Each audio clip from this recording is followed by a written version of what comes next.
Hello, it's me Fatima Harshad എന്ന വ്ലോഗിലേക്ക് എല്ലാവർക്കും സ്വാഗതം. കാഞ്ഞിരമുറ്റത്തേക്കുള്ള പോക്കാണ് കേട്ടോ ഈ പോകുന്നത്. കാഞ്ഞിരമുറ്റം പള്ളിയിൽ ഉറൂസാണ്. മകരവിളക്കിൻ്റെ അന്നാണ് കൊടി കയറുന്നത്. ഞങ്ങൾ 2 ദിവസം മുൻപെയാണ് കേട്ടോ പോയത്. എല്ലാ കൊല്ലവും മുടങ്ങാതെ ഒരു ഉറൂസിന് ഞങ്ങൾ പങ്കെടുക്കുന്നുണ്ടെങ്കിൽ അത് ഇവിടത്തേക്ക് മാത്രമാണ്. എല്ലാ വർഷവും കറക്റ്റായിട്ട് വരാറുണ്ട്. വന്ന ഉടനെ ഞങ്ങൾ സിയാറത്തൊക്കെ കഴിഞ്ഞിട്ട് ഞങ്ങളിവിടെ ഓരോ സ്ഥലങ്ങളൊക്കെ നടക്കാൻ തുടങ്ങി. പഴയ പോലെ അല്ല കേട്ടോ, പള്ളിയും പരിസരമൊക്കെ നല്ല വൃത്തിയായിട്ട് കിടപ്പുണ്ട്. അത് ഹരിതകർമ്മ സേനക്കാർ ഇവിടെ നിൽപ്പുണ്ട് കേട്ടോ. പ്ലാസ്റ്റിക്കൊക്കെ താഴത്തിടാതെ കളക്ട് ചെയ്ത് കൃത്യമായ സ്ഥലങ്ങളിൽ പെറുക്കിയിടാനും വേണ്ടിയിട്ടൊക്കെ ആയിട്ട് സർക്കാരിൻ്റെ ഹരിതകർമ്മ സേനകളെ നിയമിച്ചിട്ടുണ്ട്. പ്ലാസ്റ്റിക് ഗ്ലാസ്സുകളൊക്കെ ഒഴിവാക്കാനായിട്ടുള്ള തീരുമാനത്തിലായിരിക്കണം. സ്റ്റീൽ ഗ്ലാസ്സുകൾ ഒരുപാട് വെച്ചിട്ടുണ്ട്. അതിനകത്ത് നമ്മൾ 20 രൂപ കൊടുത്തിട്ട് ഒരു സ്റ്റീൽ ഗ്ലാസ് മേടിക്കുക. അത് കുടിച്ച് കഴിഞ്ഞിട്ട് കഴുകി വൃത്തിയാക്കി തിരികെ നൽകുമ്പോൾ ആ 20 രൂപ നമുക്ക് തിരിച്ച് ലഭിക്കുന്നതാണ് കേട്ടോ. അങ്ങനെ ഒരു സഹായം നമുക്ക് ചെയ്തു തന്നിട്ടുണ്ട്. എല്ലാ നാനാജാതി മതസ്ഥരും ഒരുപോലെ പങ്കെടുക്കുന്ന ഒരു ഉത്സവം എന്ന് പറയാം നമുക്ക് വേണമെങ്കിൽ ഇതിന്.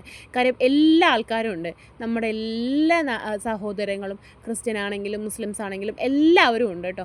അതുതന്നെ ഒരു സന്തോഷമല്ലേ ഇങ്ങനെ എല്ലാവരും ഒരുമിച്ച് നിൽക്കുന്നത് കാണുമ്പോൾ. പിന്നെ എനിക്ക് ഏറ്റവും വിഷമമുള്ളത് ഇടയിൽ ഏറ്റവും കൂടുതൽ നമ്മുടെ നേരെ കൈനീട്ടുന്ന വ്യക്തികളാണ്. അതൊക്കെ എനിക്ക് ഭയങ്കര സങ്കടം ഉണ്ടാക്കുന്ന ഒരു കാര്യമാണ് കേട്ടോ.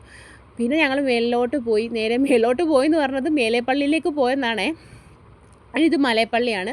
ഇവിടെ ആണ് ആദ്യമേ പുള്ളിക്കാരൻ വന്ന് ഇരുന്ന കഥയും ഇതൊക്കെ പറഞ്ഞത്. അപ്പോൾ അങ്ങനെ അവിടെ വന്നു, സിയാറത്ത് കഴിഞ്ഞു.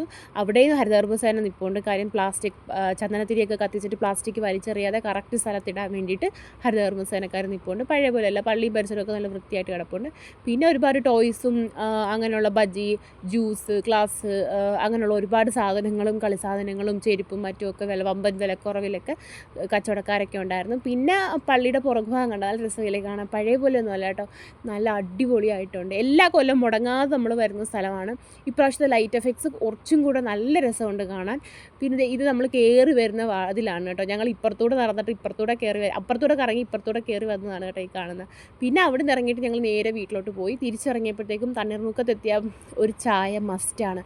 ഞങ്ങൾ ഓൾഡ് സ്കൂളിലോട്ട് കയറാൻ വേണ്ടി പോയപ്പോൾ അവിടെ കോഫി മാത്രമേ ഉള്ളൂ, ചായ ഇല്ല. നമ്മുടെ കൂട്ടത്തിൽ വന്നവർക്ക് ചായയാണ് വേണ്ടത്. അങ്ങനെ ഞങ്ങൾ ചായ കുടിക്കാനായിട്ട് ഞങ്ങൾ ഇപ്പുറത്തെ ഷോപ്പിലേക്ക് നടന്ന് പതുക്കെ എല്ലാവരും കൂടെ നടന്നപ്പോഴത്തേക്കും പിള്ളേർക്ക് വിശക്കുന്ന, നമുക്ക് ഫുഡ് നമ്മുടെ വീട്ടിലുണ്ടല്ലോ. അപ്പോൾ അവർ പറഞ്ഞാൽ നമുക്ക് വീട്ടിൽ നിന്ന് കഴിക്കാൻ പോയി, പിന്നെ അത് വെറുതെ കളയേണ്ടി വരില്ലേ എന്ന് പറഞ്ഞപ്പോൾ ഞാൻ പറഞ്ഞു ഓക്കെ എന്ന് പറഞ്ഞ്. അങ്ങനെ കുഞ്ഞുങ്ങൾ ഉറങ്ങും, ചിലപ്പോൾ അങ്ങോട്ട് പോകുന്ന സമയത്ത് ഉറങ്ങിപ്പോയാലോ എന്ന് വിചാരിച്ച് ഞാൻ അന്നേരം 2 ദോശ മേടിച്ച് 2 പേർക്കും കൊടുക്കാമെന്ന് വെച്ചേട്ടോ. ഉമ്മിയും മൂത്തുമ്മാൻ ചോദിക്കിട്ട് പൊന്നു നിനക്ക് ദോശ വേണമെന്നാണ് ചോദിച്ചത്. ഞാൻ പറഞ്ഞു എനിക്ക് വേണ്ടാന്ന് പറഞ്ഞു. അങ്ങനെ അവർക്ക് മേടിച്ച് പിച്ചി വായിൽ വാരി കൊടുത്തു. കായലിൻ്റെ വരമ്പത്താണ് കേട്ടോ. പകലൊക്കെയാണ് നല്ല അടിപൊളി വ്യൂ ആണ്, നല്ല വൈബുമാണ് ഇവിടെ. അപ്പോൾ ഇങ്ങനെ അവർക്കും കൊടുത്തു. ചായയും ഞാനും കുടിച്ചു. മിച്ചം വന്നൊരു ദോശയും ഞാൻ കഴിച്ചു. അങ്ങനെ എല്ലാവരും ഉണ്ട്. അപ്പോൾ തിരിച്ച് ഞങ്ങൾ വീട്ടിലേക്ക് പോയി. അപ്പോഴേക്ക് ഇത്രയേ ഉള്ളൂ. ബൈ.